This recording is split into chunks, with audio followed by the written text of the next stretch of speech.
समझते हैं कि देखें लोकल गवर्नमेंट के इलेक्शन फौरी तौर पर कराना चाहिए। सिंध गवर्नमेंट को एतराज़ क्या है? सिंध गवर्नमेंट को एतराज़ ये कि सिंध की आबादी बहुत कम दिखाई है।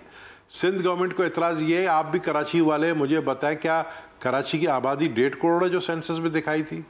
कराची की आबादी खुद चीफ जस्टिस पाकिस्तान ने कहा 3.5 करोड़ की जो है आबादी है।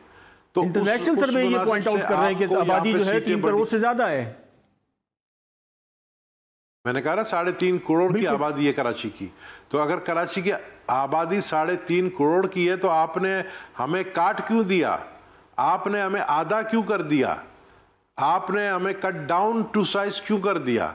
आप हमें कम से कम उस पर तो लेकर आए कि हम जो है ये तो कह सकें कि हमारी 3.5 करोड़ की आबादी है और हमारी सीटें बढ़ाए, हमारे कौमी असेंबली की सीटें बढ़ाएं, हमारी सूबाई असेंबली की सीटें बढ़ाएं, हमारे बल्दियाती सीटें बढ़ाएं, तब इलेक्शन होना चाहिए नए सेंसस के ऊपर। पुराने सेंसस को हम नहीं मानते। पुराना सेंसस जो है फ्रॉड था, चोरी की गई, हमारे पॉपुलेशन को चोरी की गई हमें।